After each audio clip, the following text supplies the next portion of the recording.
wieder da seid zu einem neuen Video. Ich wollte euch meine neueste Küchenerrungenschaft heute vorstellen und noch ein paar Buchtipps dalassen. Fangen wir an. Ich habe mir jetzt ein NutriBullet bestellt und der ist jetzt hier auch angekommen. Dazu muss man vielleicht kurz ausholen oder eine kleine Geschichte erzählen. Wir hatten noch in Deutschland damals einen ziemlich hochwertigen Blender gehabt, den wir ungefähr 5-6 Jahre auch benutzt haben, der damals sehr teuer war, also ich glaube so, weiß ich nicht, 700 € oder so, und haben sehr viel Smoothies und so weiter damit gemacht. Und jetzt, bevor wir weggezogen sind, war es eben so, dass der Aufsatz von dem Blender extrem verkratzt war und wir haben ihn dann die letzte Zeit auch gar nicht mehr benutzt. Und deswegen haben wir den dann weggetan vor dem Umzug. Und wie es dann immer so ist, dann will man auf einmal doch wieder einen haben. Und jetzt war es aber so, dass ich den NutriBullet schon ganz oft bei anderen Leuten, auch in den Insta-Stories oder YouTube-Videos gesehen habe. Und ich auch jetzt eigentlich nicht mehr bereit war, so sehr viel Geld für so ein Gerät auszugeben. Und ich wollte auch nicht so ein Riesengerät hier in der Küche haben, weil es möglicherweise doch nicht mehr so oft im Einsatz ist. Also, lange Rede, kurzer Sinn, habe ich mich für den NutriBullet entschieden. Das ist der 900 Watt, die 900 Watt Version. Das ist, glaube ich, die Version so in der Mitte. Und ja, und der hat jetzt hier, ich glaube, umgerechnet so 79 € gekostet, was ich also wirklich super günstig finde. Und dadurch, dass der jetzt auch wirklich nicht groß ist, also man sieht jetzt hier, das ist jetzt alles, ist es halt auch wirklich praktikabel und hat nicht schon wieder eine halbe Küche vollgestellt. So, was ich jetzt damit mache, das wollte ich euch auch kurz zeigen. Also mal unabhängig davon, von den klassischen Smoothies mit Obst und Gemüse, mache ich mir jetzt in letzter Zeit immer mein Frühstück damit. Das ist eigentlich ganz okay, weil, also so sieht es aus, wenn man das jetzt rausdreht. Man dreht es um und hat hier so einen ganz normalen Schraubverschluss. Das Gute ist, die Dinger lassen sich auch sehr gut sauber machen. Es nimmt also dann nicht so sehr viel Platz weg. Und dann mache ich so, dass ich mir da Tiefkühlblaubeeren reinmache. Man kriegt jetzt auch wunderbar frische Blaubeeren oder kann die auch sammeln, aber ich nehme jetzt die Tiefkühl, weil das den Vorteil hat, dass es das Ganze auch ein bisschen kälter macht. Dann mache ich hier so ein paar. Das ist jetzt im Prinzip so eine Frühstücksportion. Dann nehme ich griechischen Joghurt, weil ich oft das Problem habe, nicht genug Proteine in meine Ernährung am Tag zu kriegen. Und dann funktioniert das mit so einem griechischen Joghurt morgens schon mal ganz gut. Wir haben das jetzt hier relativ neu, dass wir ganz viele Joghurtprodukte in diesen Tüten haben. Ja, also ist vielleicht praktischer als ein Becher. Plastik ist Plastik, es nimmt auf jeden Fall im Müll nicht ganz so viel Platz weg, wenn es leer ist. Also jetzt mache ich eben von dem Joghurt hier. Das geht manchmal ein bisschen schlecht raus, wenn da jetzt nicht mehr so viel drin ist. Also jetzt sind hier Blaubeeren und griechischer Joghurt drin. Was ich dann noch mache, ist, dass ich ganz normal Haferflocken reinmache.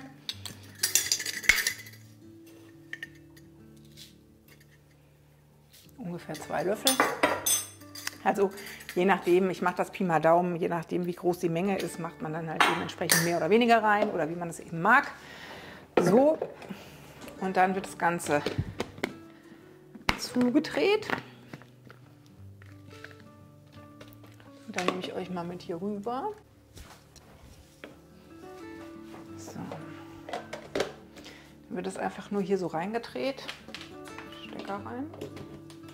Und dann dreht man das jetzt einmal zur Seite und macht das so lang, wie man jetzt denkt, maximal 1 Minute.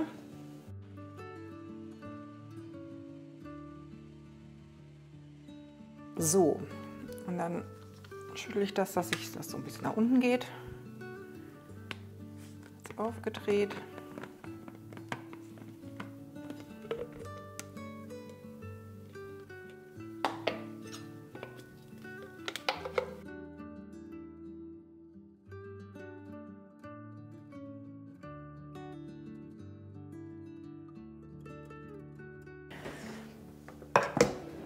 So, und ihr könnt dann immer gucken, ob ihr das jetzt stärker durchpüriert haben wollt oder weniger stark. Ich mache mir dann meistens so ein paar Leinsamen noch drauf und Mandeln. Die sind jetzt fast leer. So. Und je nachdem, was ihr dann halt für eine Portionsgröße haben wollt, ist es dann eben variabel. Ihr könnt da auch noch Milch dazu machen, um das irgendwie flüssiger zu kriegen. Oder mit Quark arbeiten, wie auch immer. Also ja, auf jeden Fall ist es ein super schnelles Frühstück und ich habe mein Protein drin und ich kann das noch belegen, wie ich will. Und ich finde es gerade jetzt im Sommer ein leckeres Frühstück, weil es eben ein bisschen kalt ist. Und ja, so. Und dann würde ich sagen, gehen wir jetzt rüber in mein Büro, wo die schönen Bücher stehen und ich sage euch mal, was ich die letzte Zeit so gelesen habe. Ich habe mir gedacht, es ist mal wieder Zeit für ein paar Buchtipps und habe euch das mitgebracht, was ich gelesen habe die letzten Wochen, beziehungsweise auch das, was ich gerade lese. Zum einen ist das ein Buch von einem norwegischen Autor. Ich habe das jetzt hier in der englischen Version, weil wer hier schon länger mitguckt, weiß, dass ich hier schwer an deutsche Bücher rankomme. Also gehe ich dann auf die englischen, also und zwar auf die, die hier in den Buchläden halt angeboten werden. Was aber auch ganz schön ist, weil man muss sich immer so ein bisschen überraschen lassen, was im Angebot ist und findet dann doch was man vielleicht gar nicht so auf dem Zettel hätte. Und das ist eins dieser Bücher, das heißt The 16 Trees of the Somme. Das ist dieses hier und das ist von Lars Mytting, der ist Norweger und es spielt teilweise auch in Norwegen, das Buch. Ich habe jetzt auch mal geguckt, es gibt es auch auf Deutsch. Da hat es einen ganz, ganz fürchterlichen Titel und ich glaube, mit dem Titel hätte ich es auch nie im Leben gekauft. Es heißt Die Birken wissen's noch, was ich irgendwie schlimm finde als Titel tatsächlich. Und wo ich jetzt auch die Klappentexte mal verglichen habe und der deutsche Klappentext eigentlich auch so eine Kernthematik des Buches komplett ausklammert, fand ich jetzt ganz interessant zu merken. Weiß auch gar nicht, woran es liegt. Also wie man jetzt hier auch schon am Titel so ein bisschen mitkriegt, also an dem englischen Titel mit der Somme, geht es hier natürlich auch ein Stück weit um das Thema Erster und Zweiter Weltkrieg, und zwar relativ intensiv dann. Hier geht es um den Protagonisten Edward, der bei seinem Großvater auf dem Bauernhof in Norwegen aufwächst. Die Eltern sind sehr früh verstorben bei einem Unfall und er war bei diesem Unfall als kleines Kind dabei und ist danach kurz verschwunden und ja, wird dann irgendwie in der Arztpraxis praktisch aufgelesen und der Großvater holt ihn dann ab und nimmt ihn eben wieder mit nach Norwegen. Also die Eltern sind in Frankreich verschwunden, das muss man dazu sagen.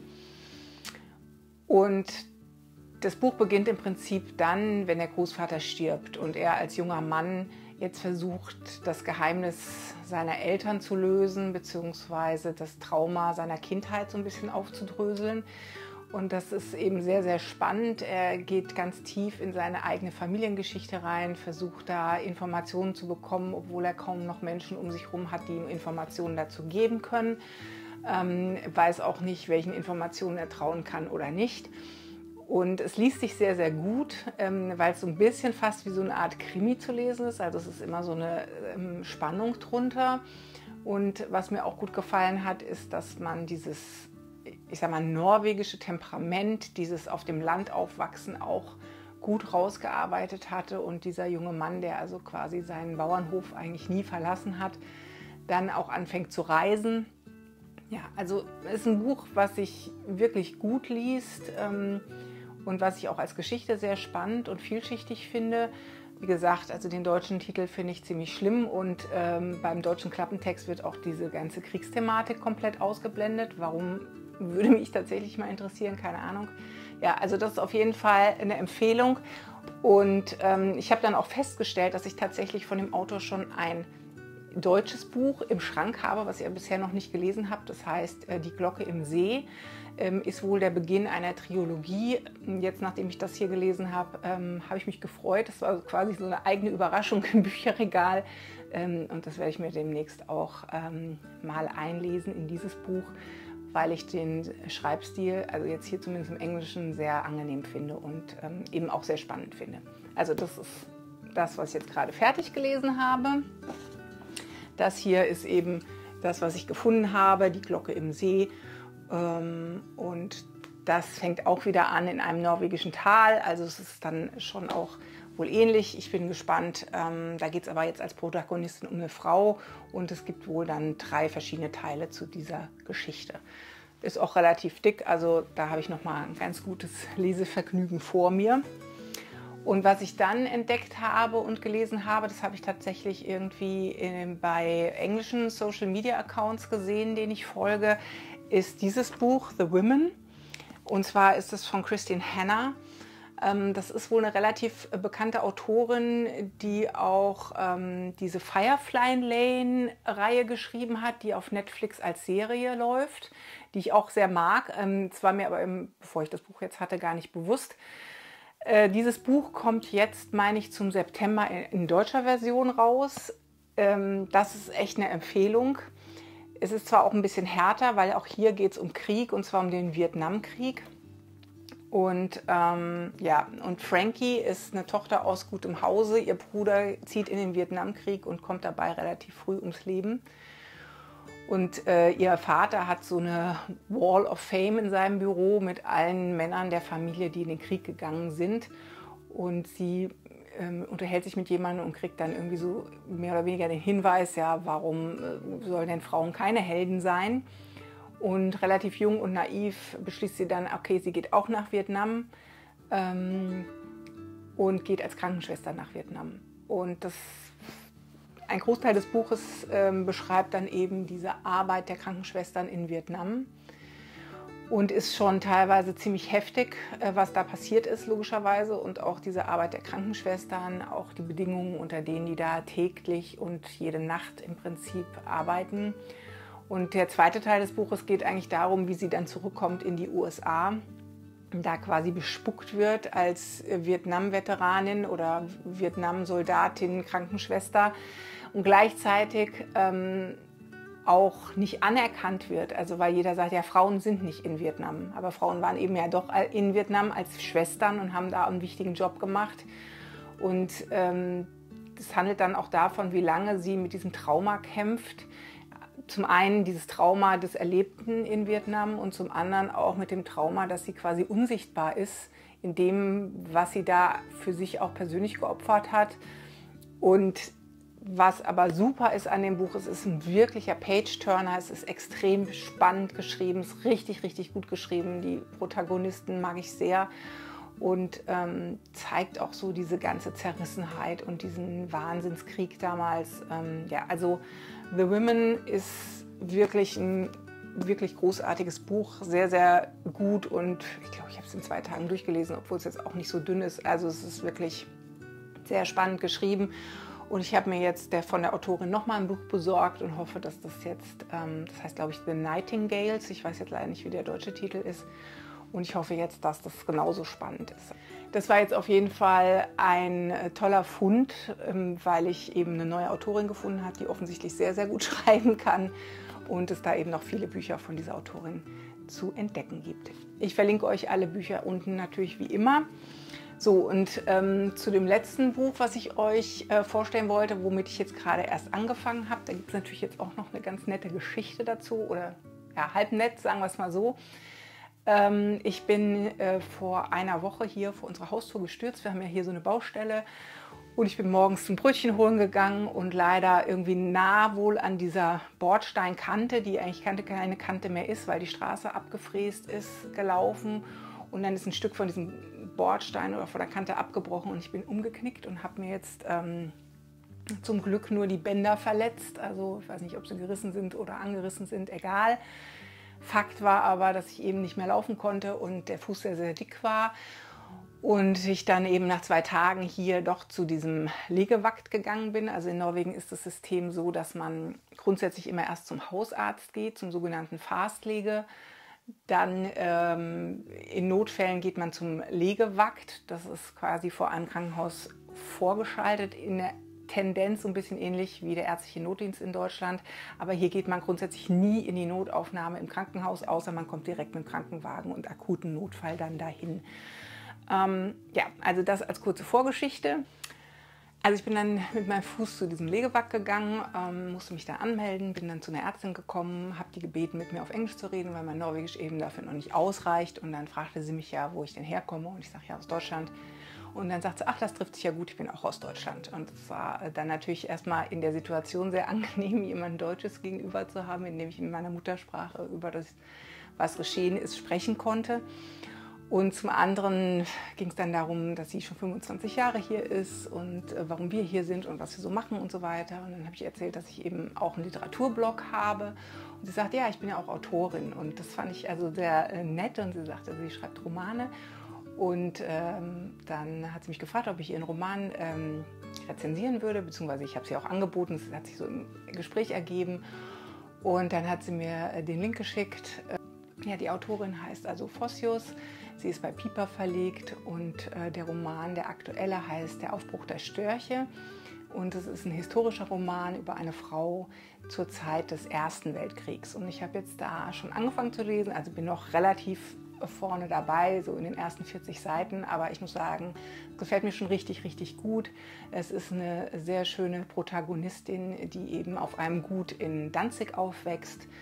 Und dann, wie es die Zeit verlangt hat, eigentlich heiraten soll bzw. verheiratet werden soll, aber einen sehr hohen Anspruch hat, auch zu lernen und eben nicht nur eine verheiratete Frau zu sein.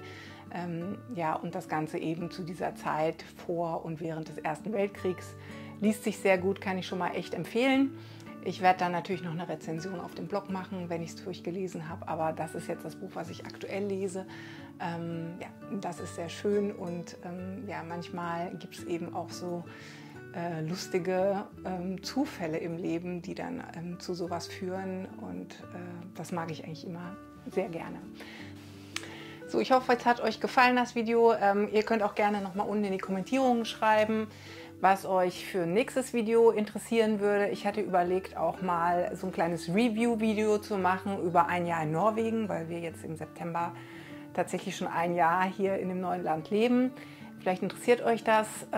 Ja, und dann wünsche ich euch erstmal eine schöne Woche. Bleibt gesund und dann sehen wir uns im nächsten Video wieder.